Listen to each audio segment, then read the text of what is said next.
Por que um mendigo na rua tinha mais paz do que um executivo milionário? A resposta vai abalar suas crenças. Em 2 horas de conversa, esse homem simples ensinou uma lição tão profunda que mudou completamente a realidade de um empresário de sucesso. Você está prestes a descobrir o segredo mais poderoso sobre como sua mente cria sua realidade. Comenta aí de que cidade você está assistindo e se inscreve no canal para mais conteúdos que podem transformar sua vida.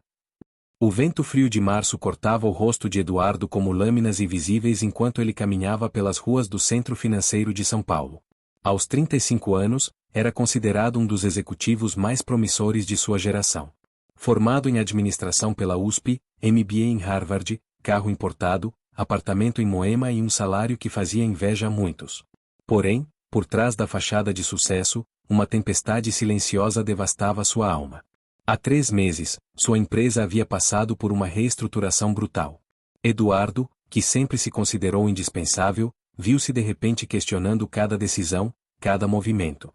O medo do fracasso, que antes era apenas um sussurro distante, agora gritava em seus ouvidos todas as noites. Suas mãos tremiam durante as reuniões, o suor frio escorria por sua testa mesmo no ar-condicionado, e o sono havia se tornado um luxo inalcançável. Naquela manhã de quinta-feira, depois de mais uma noite em claro revisando relatórios que já conhecia de cor, Eduardo decidiu caminhar até o escritório ao invés de pegar o Uber de sempre. Precisava de ar, precisava pensar, precisava de alguma forma organizar o caos que sua mente havia se tornado.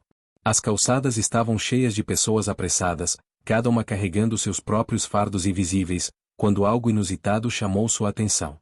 Na esquina da Rua Augusta com a Paulista, sentado sobre um pedaço de papelão surrado, estava um homem que parecia ter entre 50 e 60 anos. Não era o que se esperaria de um morador de rua típico. Havia algo diferente em seus olhos, uma serenidade que contrastava drasticamente com o ambiente caótico ao redor. Suas roupas eram simples, desgastadas pelo tempo, mas limpas. Seus cabelos grisalhos estavam penteados com cuidado, e ele segurava nas mãos um livro antigo, cujas páginas amareladas pareciam ter sido viradas milhares de vezes. O que mais intrigou Eduardo foi a expressão do homem. Enquanto centenas de pessoas passavam por ele com pressa, estresse estampado nos rostos, aquele senhor lia tranquilamente, ocasionalmente erguendo os olhos para observar o movimento com um sorriso discreto nos lábios. Não havia súplica em seu olhar, nem desespero. Havia uma paz que Eduardo não sentia há anos. Por um impulso inexplicável, Eduardo parou. Talvez fosse o contraste entre sua própria agitação interior e a calma daquele homem, ou talvez fosse simplesmente curiosidade. Aproximou-se lentamente, e quando o homem notou sua presença, levantou os olhos do livro com um sorriso caloroso. "Bom dia, jovem", disse o homem, sua voz carregando uma gentileza genuína que pegou Eduardo desprevenido. "Bom dia", respondeu Eduardo, hesitante. "Desculpe incomodar, mas você parece muito tranquilo. Como consegue manter essa serenidade em meio a todo esse caos?" O homem fechou o livro delicadamente, marcando a página com um pedaço de barbante. "Sabe, meu filho, passei muitos anos acreditando que o caos estava ao meu redor. Até descobrir que ele sempre esteve aqui dentro", disse, tocando levemente o peito com o dedo indicador. Eduardo franziu a testa, confuso. "Como assim?" "Sente-se um pouco comigo", convidou o homem, dando tapinhas no chão ao seu lado. "Parece que você precisa ouvir uma história." Eduardo olhou ao redor, constrangido. Suas roupas de grife, seu relógio suíço, sua pasta de couro italiana, tudo aquilo parecia ridiculamente fora de lugar naquele cenário. Mas algo na voz do homem, uma autoridade silenciosa que transcendia aparências, o fez sentar-se no chão frio da calçada. "Meu nome é João", disse o homem, estendendo a mão calejada. "E você?" "Eduardo", respondeu, apertando a mão áspera mas firme. "Eduardo, deixe-me contar sobre as máscaras que todos nós usamos. Há 15 anos, eu era exatamente como você. Talvez até pior." João pausou, seus olhos perdendo-se em memórias distantes. Era dono de uma construtora que empregava mais de 200 pessoas. Tinha 3 carros na garagem, uma casa de campo em Campos do Jordão, conta bancária robusta e o respeito da sociedade. Eduardo se surpreendeu. "Você era empresário?" "Era. E me orgulhava disso. Acordava às 5 da manhã, dormia depois da meia-noite. Vivia conectado 24 horas por dia, sempre correndo atrás do próximo negócio, da próxima oportunidade, do próximo milhão. Minha esposa reclamava que eu não estava presente nem quando estava fisicamente em casa. Meus filhos cresceram praticamente sem me conhecer. João pegou uma garrafa d'água ao seu lado e bebeu um gole antes de continuar. Mas sabe o que é mais interessante, Eduardo? Eu me achava um vencedor. Olhava para pessoas como eu estou agora e pensava, que fracassados. Não se esforçaram o suficiente. Acreditava que minha vida era reflexo do meu mérito, da minha inteligência superior. E o que aconteceu? Perguntou Eduardo, genuinamente curioso. A vida aconteceu. Uma crise econômica, alguns clientes inadimplentes, decisões erradas tomadas no momento errado. Em 6 meses, perdi tudo. A empresa faliu, a casa foi leiloada, os carros apreendidos. Minha esposa me deixou, levando os filhos. De um dia para o outro, me vi completamente sozinho. Eduardo sentiu um arrepio. A história ecoava seus próprios medos mais profundos. Mas a verdadeira queda não foi financeira, continuou João. Foi psicológica. Durante meses, vaguei pelas ruas como um zumbi. Culpava a economia, o governo, os clientes, minha esposa, o mundo inteiro. Dormia em albergues, comia em sopões, e cada dia minha raiva crescia mais. Até que uma noite, sentado embaixo de um viaduto, olhando para o reflexo da lua numa poça d'água suja, tive uma epifania devastadora. João pausou dramaticamente, seus olhos fixos nos de Eduardo. Percebi que não havia perdido nada que realmente me pertencia. Havia passado décadas construindo um castelo de areia, achando que era sólido como rocha. Minha identidade inteira estava baseada em coisas externas, dinheiro, status, posses, aprovação alheia. Quando essas coisas desapareceram, descobri que não sobrou nada. Porque eu nunca havia, de fato, construído quem eu realmente era.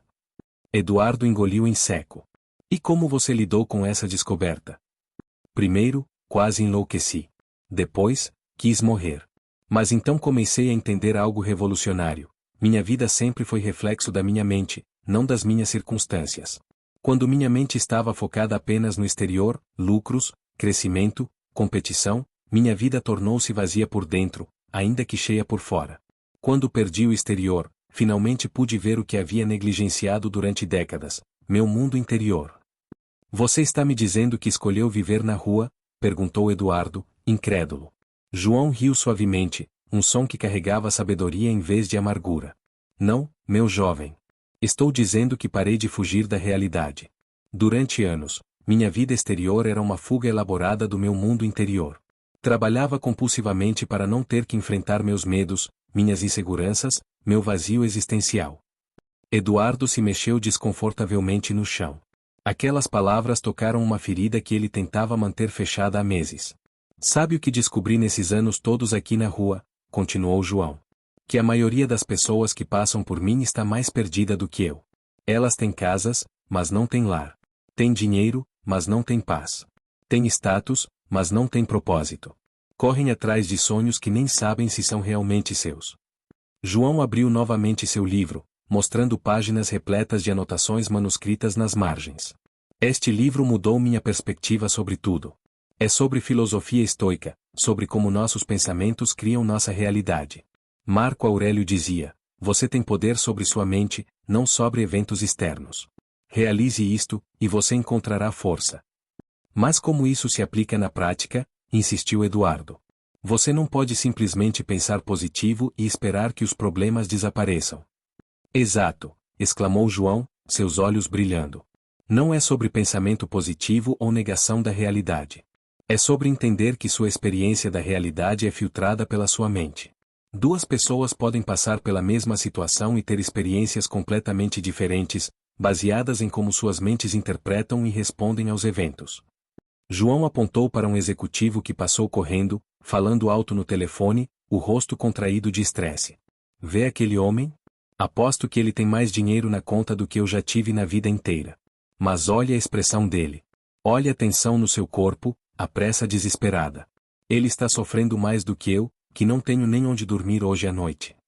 Eduardo observou o homem se afastando e reconheceu a si próprio naquela imagem. A diferença, continuou João, é que aprendi que minha paz interior não depende das minhas circunstâncias exteriores. Ele ainda acredita que sua felicidade virá do próximo negócio, da próxima promoção, do próximo objetivo alcançado. É uma corrida sem fim. Mas você não quer melhorar sua situação? Perguntou Eduardo. Claro que quero. E estou trabalhando nisso todos os dias. Mas agora trabalho a partir de um lugar de paz, não de desespero. Medito todas as manhãs, leio, reflito.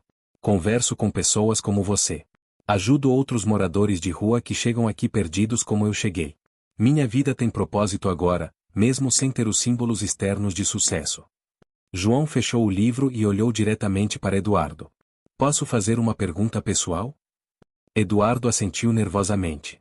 Você está feliz com sua vida? A pergunta atingiu Eduardo como um soco no estômago. Por vários segundos, ele ficou em silêncio, lutando contra a vontade de dar uma resposta automática e superficial. Finalmente, sussurrou: não. Não estou. E por que acha que isso acontece? Eu, não sei. Tenho tudo que sempre quis ter: dinheiro, carreira, reconhecimento. Mas sinto como se estivesse vivendo a vida de outra pessoa. João sorriu compassivamente. Agora você está chegando perto da verdade. Conte-me mais sobre essa sensação, pediu João, sua voz carregada de genuína curiosidade e empatia. Eduardo hesitou, olhando para as pessoas que continuavam passando apressadas pela calçada. Nunca havia falado sobre seus sentimentos mais profundos com ninguém, nem mesmo com psicólogos que havia consultado no passado. Mas algo na presença de João o fazia sentir-se seguro para se abrir. É como se eu estivesse vivendo no piloto automático, começou Eduardo, sua voz tremula. Acordo, vou para o escritório, trabalho até tarde, volto para casa exausto, durmo mal pensando nos problemas do dia seguinte, e recomeço tudo de novo. Nos fins de semana, finjo que estou relaxando, mas minha mente nunca para. João assentiu compreensivamente. E quando essa sensação começou? Eduardo pensou por um momento. Acho que sempre esteve lá, mas piorou muito nos últimos meses. Minha empresa está passando por mudanças, e tenho medo de perder minha posição. Trabalho mais horas, assumo mais responsabilidades, mas sinto que nunca é suficiente. E o que você faz quando sente medo? Trabalho mais. Controlo mais. Planejo mais. Tento prever todos os cenários possíveis e me preparar para eles. João riu gentilmente. Meu jovem, você acabou de descrever exatamente como eu vivia.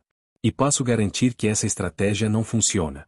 É como tentar esvaziar o oceano com um balde furado. Eduardo franziu a testa. Mas se eu não me preparar, se não trabalhar duro, como vou garantir meu futuro? Essa é a pergunta errada, disse João, balançando a cabeça.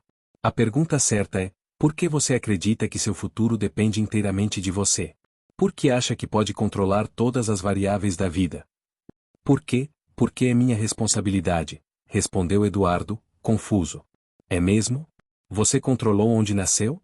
Controlou a família em que cresceu? Controlou a economia global que afeta sua empresa? Controlou as mudanças tecnológicas que transformam seu setor? Eduardo ficou em silêncio, começando a perceber aonde João queria chegar. Vou contar algo que aprendi da forma mais difícil, continuou João. Existem apenas duas coisas na vida que você realmente pode controlar: seus pensamentos e suas ações. Tudo mais é uma ilusão de controle que nos mantém presos em uma ansiedade constante. João pegou um graveto do chão e começou a desenhar na terra suja da calçada. Imagine que sua vida é como este círculo, disse, desenhando um círculo pequeno. Dentro dele está tudo que você pode realmente controlar. Agora imagine que ao redor dele há este círculo maior. Desenhou outro círculo, muito maior. Este círculo maior representa tudo que você gostaria de controlar, mas não pode. Eduardo olhou para o desenho simples, mas poderoso. A maioria das pessoas gasta 90% da sua energia tentando controlar o círculo grande, e apenas 10% focando no círculo pequeno. É por isso que vivem estressadas, ansiosas e frustradas. Eu fazia exatamente isso. E como você mudou? Perguntou Eduardo. Comecei a fazer o oposto. Passei a dedicar 90% da minha energia ao que posso controlar: meus pensamentos, minhas ações, minhas reações, e apenas 10% pensando no que não posso controlar. Foi uma mudança radical. João apagou o desenho com o pé e olhou para Eduardo. Sua vida é realmente reflexo da sua mente. Se sua mente está focada no que você não pode controlar, sua vida será cheia de ansiedade e frustração. Se sua mente está focada no que você pode controlar, sua vida será cheia de propósito e paz. Eduardo sentiu como se uma luz estivesse começando a se acender em sua mente. Mas como eu faço essa mudança na prática? Ah, essa é a parte mais interessante da história, disse João com um sorriso misterioso. João olhou para o relógio na torre de um prédio próximo. Você tem mais alguns minutos para conversar? Eduardo verificou seu próprio relógio e percebeu que já estava atrasado para uma reunião importante. Mas, estranhamente, pela primeira vez em meses, isso não lhe causou pânico. Sim, tenho tempo. Ótimo.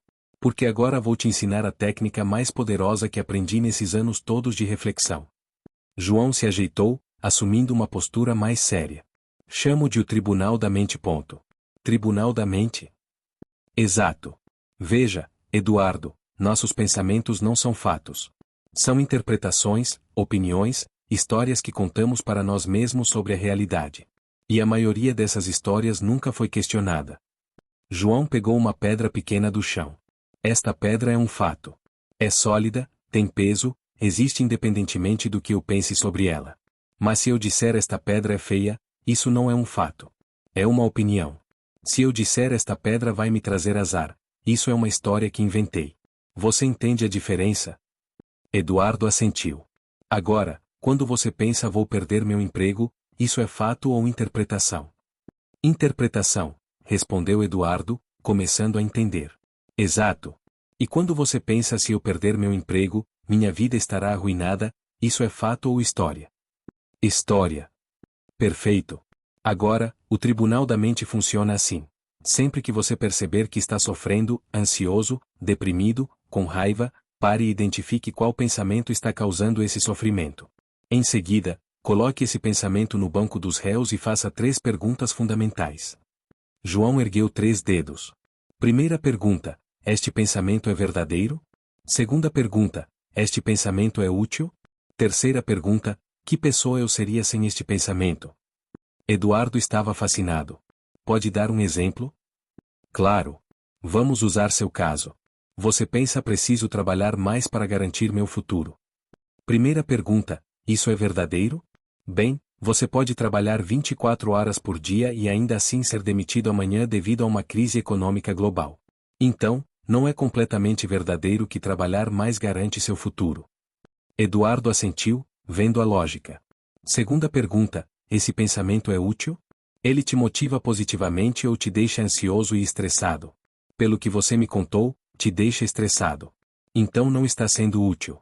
E a terceira pergunta: quem você seria sem o pensamento preciso trabalhar mais para garantir meu futuro? Você seria uma pessoa que trabalha por prazer, por propósito, que faz o melhor que pode e depois deixa o resultado para a vida. Seria mais relaxado, mais criativo, mais presente. Eduardo ficou em silêncio por um momento, processando a informação. Mas e se eu realmente perder o emprego? Aí você aplica o Tribunal da Mente novamente, disse João sorrindo. Você questiona os pensamentos sobre perder o emprego. Se eu perder o emprego, será terrível, isso é verdadeiro? Útil? Que pessoa você seria sem esse pensamento? Eu nunca pensei assim, admitiu Eduardo. A maioria das pessoas nunca pensa assim. Nós aceitamos nossos pensamentos como verdades absolutas, especialmente os pensamentos negativos. Mas nossos pensamentos são como advogados tendenciosos, eles sempre apresentam apenas um lado da história, geralmente o mais dramático e catastrófico. João se levantou e se espreguiçou. Há 15 anos, quando perdi tudo, meus pensamentos me diziam: você é um fracasso, sua vida acabou, você nunca mais será ninguém. Se eu tivesse conhecido o Tribunal da Mente naquela época, teria questionado esses pensamentos. E o que teria descoberto? Teria descoberto que perder dinheiro e status não me fazia um fracasso como pessoa. Teria visto que minha vida não havia acabado, apenas mudado de direção. Teria percebido que ser alguém não depende de ter coisas, mas de conhecer quem você realmente é por trás de todas as coisas. Eduardo sentiu uma emoção estranha surgindo em seu peito, algo entre alívio e esperança. Sua vida é reflexo da sua mente, Eduardo. Mude sua mente, e sua vida mudará automaticamente. Mas como eu pratico isso no dia a dia? Perguntou Eduardo, ansioso por respostas práticas. João sorriu. Ah, essa é a parte mais desafiadora e mais recompensadora. Porque não basta entender intelectualmente, você precisa treinar sua mente como treina um músculo. O mendigo se sentou novamente, desta vez de frente para Eduardo. Deixe-me contar o que fiz nos primeiros 6 meses depois que descobri essas verdades. Todo dia, ao acordar, eu dedicava 20 minutos para observar meus pensamentos. Não para julgá-los ou mudá-los forçadamente, mas simplesmente para observá-los. Como assim, observar? Imagine que sua mente é uma estação de trem, e seus pensamentos são os trens que passam. A maioria das pessoas fica correndo atrás de cada trem, tentando pegar carona em todos eles. Alguns trens levam para lugares bonitos, outros para lugares terríveis. Mas você não precisa pegar carona em nenhum trem. Pode simplesmente sentar no banco da estação e observá-los passar. Eduardo tentou visualizar a metáfora. E isso funciona. Funciona, mas requer prática.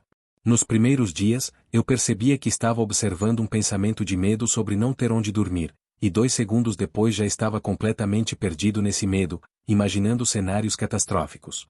Mas aos poucos, o espaço entre observar o pensamento e ser sequestrado por ele foi ficando maior. João pegou sua garrafa d'água e ofereceu a Eduardo, que aceitou um gole. Sabe qual foi o momento que tudo mudou para mim? Qual? Foi quando percebi que eu não sou meus pensamentos. Eu sou quem observa os pensamentos. Essa descoberta foi revolucionária. Durante 50 anos, eu me identifiquei completamente com minha mente pensante. Se minha mente dizia você é um fracasso, eu acreditava que era um fracasso. Se dizia você precisa ter mais dinheiro para ser respeitado, eu corria atrás de mais dinheiro. Eduardo escutava com atenção total, esquecendo completamente da reunião perdida. Mas quando descobri que sou observador, tudo mudou. Os pensamentos continuaram aparecendo, pensamentos de medo, de tristeza, de preocupação, mas eles não me definiam mais.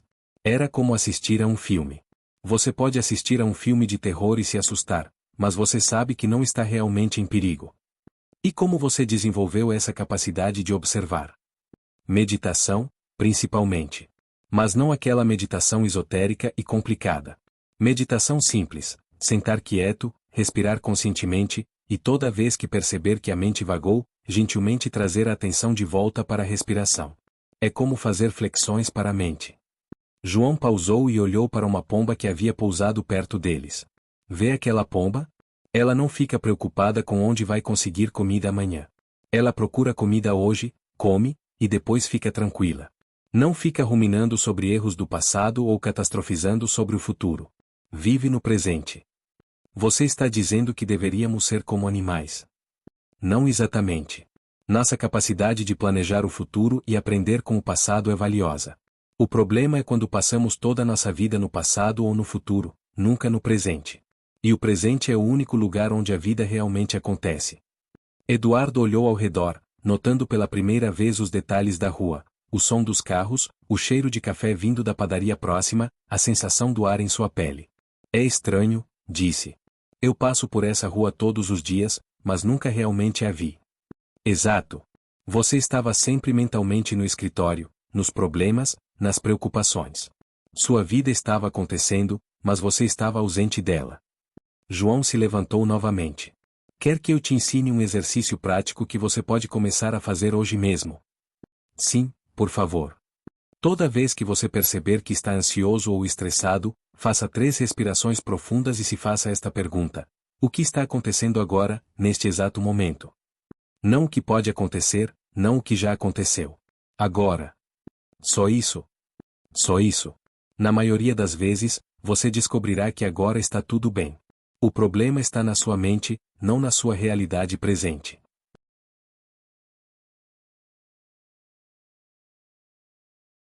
Eduardo olhou para o relógio novamente e percebeu que havia passado quase 2 horas conversando com João.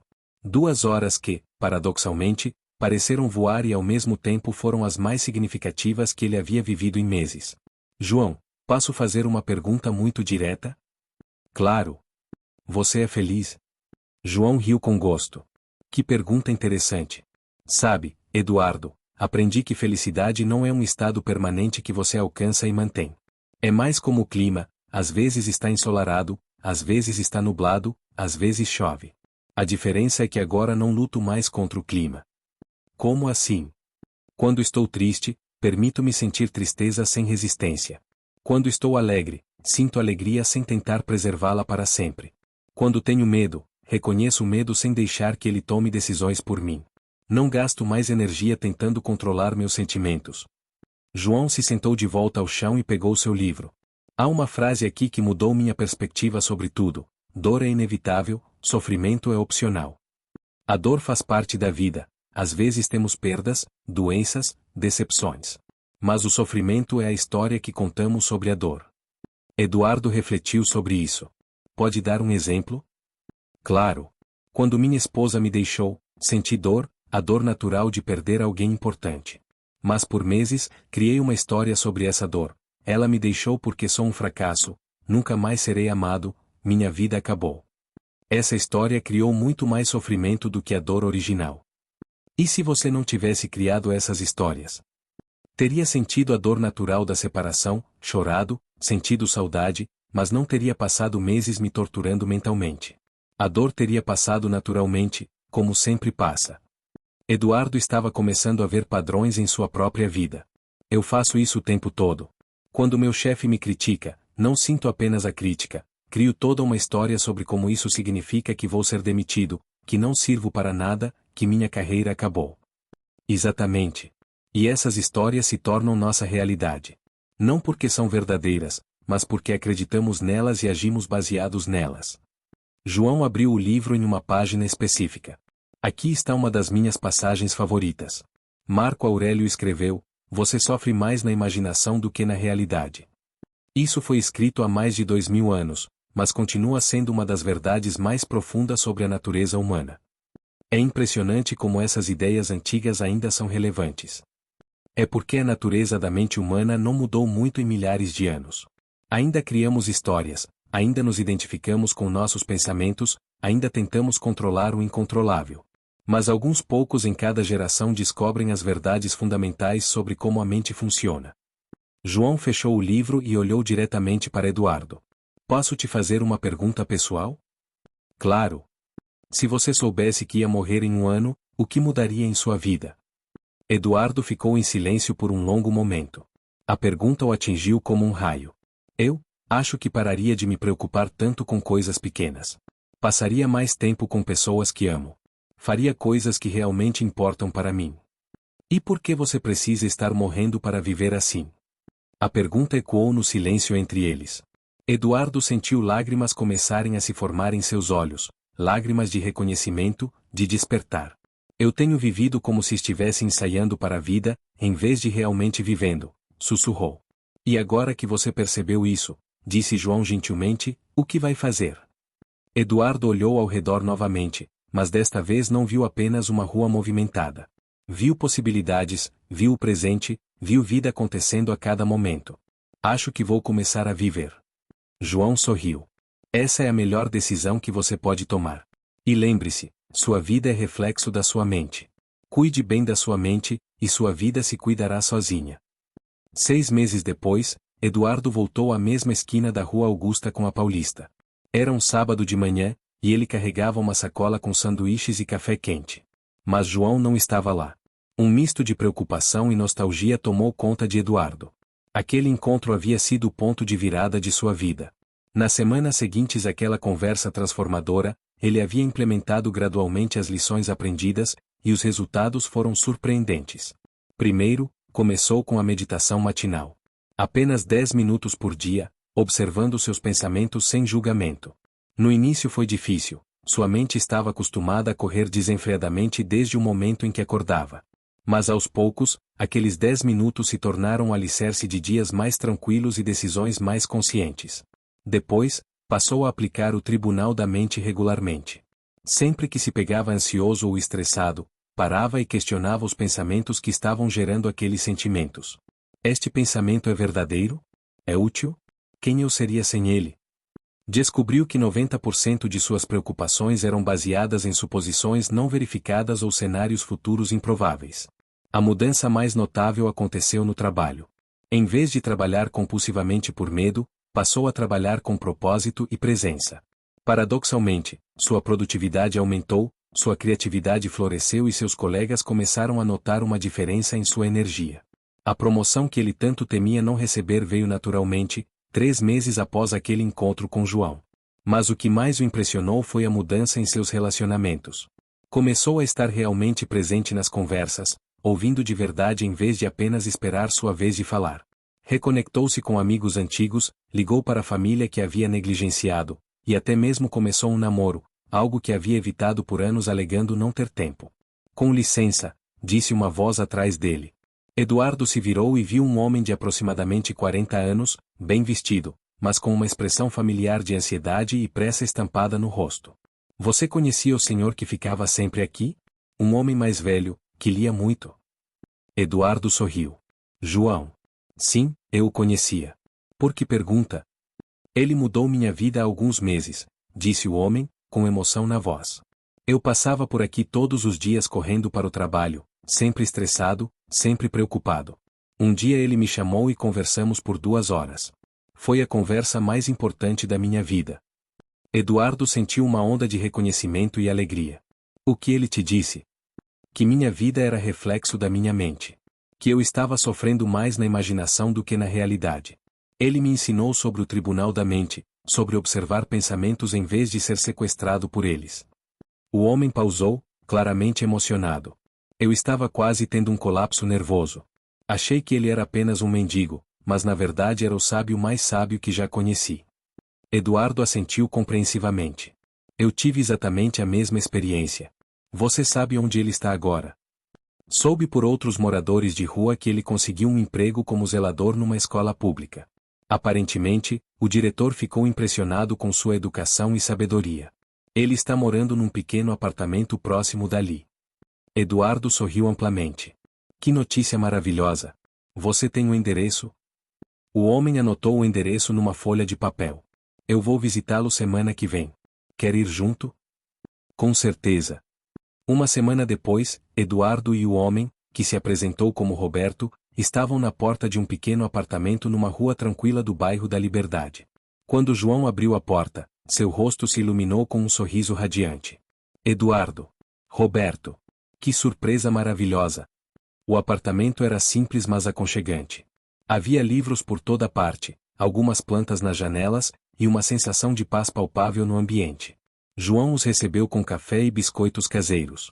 Vocês não imaginam como estou feliz em vê-los, disse João, servindo o café. Sabem, trabalhando na escola, descobri minha nova paixão: conversar com adolescentes que estão perdidos, confusos sobre o futuro. É incrível como as mesmas verdades que aprendi na rua se aplicam a eles. Eduardo contou sobre todas as mudanças positivas em sua vida. Roberto também compartilhou sua transformação. Havia deixado o emprego estressante numa multinacional e aberto seu próprio negócio, algo que sempre sonhara mas nunca tivera coragem de fazer. Vocês entenderam algo fundamental, disse João, com orgulho paternal na voz. Que a mudança real sempre começa de dentro para fora, nunca de fora para dentro. Milhões de pessoas tentam mudar suas vidas mudando apenas as circunstâncias externas: novo emprego, nova cidade, novo relacionamento. Mas se não mudarem sua mente, levarão os mesmos padrões mentais para qualquer lugar que forem. João, disse Eduardo, quero te fazer uma proposta. Diga. Que tal escrevermos um livro juntos sobre essas ideias? Sua história e sabedoria poderiam ajudar milhares de pessoas. João ficou em silêncio por um momento, considerando a proposta. Sabe, Eduardo, durante anos na rua, às vezes me perguntava por que tinha passado por tudo aquilo. Porque havia perdido tudo para depois ter que reconstruir do zero. Agora entendo. O quê? Às vezes precisamos perder tudo que pensávamos ser para descobrir quem realmente somos. Minha jornada pelas ruas não foi uma punição, foi uma preparação. Para poder ajudar pessoas como vocês, que estavam presas nas mesmas armadilhas mentais que eu estive durante décadas. João se levantou e foi até a janela, olhando para a rua movimentada lá embaixo. Quantas pessoas passam por ali todos os dias, correndo, ansiosas, sofrendo na imaginação? Quantas estão presas em prisões douradas, tendo tudo materialmente mas nada espiritualmente? Ele se virou para Eduardo e Roberto. Sim, vamos escrever esse livro. Mas não apenas um livro, vamos criar um movimento. Vamos ensinar às pessoas que elas têm o poder de transformar suas vidas simplesmente transformando suas mentes. Eduardo sentiu uma emoção profunda. Como vamos chamar? João sorriu. Que tal sua vida é reflexo da sua mente? 2 anos depois, o livro se tornou um best-seller nacional. João passou a dar palestras pelo país, sempre começando sua fala da mesma forma: meu nome é João. Há alguns anos eu era um mendigo vivendo nas ruas de São Paulo. Hoje estou aqui para contar como descobri que ser pobre de dinheiro não significa ser pobre de sabedoria. Eduardo, que havia se tornado coautor e melhor amigo de João, frequentemente o acompanhava nessas palestras. Via nos rostos da plateia a mesma expressão que teve naquele primeiro encontro na calçada: surpresa, reconhecimento, esperança. A última frase do livro, que se tornou um mantra para milhares de leitores, resumia toda a filosofia que João havia descoberto em seus anos de reflexão: você não pode controlar o que acontece com você, mas você sempre pode controlar o que acontece dentro de você. E quando você transforma seu mundo interior, seu mundo exterior se transforma automaticamente. Sua vida é, foi e sempre será, reflexo da sua mente. Na contracapa do livro, havia uma foto de João em seu antigo local na esquina da Rua Augusta, sorrindo serenamente enquanto lia seu livro de filosofia estoica. A legenda dizia: às vezes, a sabedoria mais profunda vem dos lugares mais inesperados. E às vezes, precisamos perder tudo para descobrir que já tínhamos tudo dentro de nós.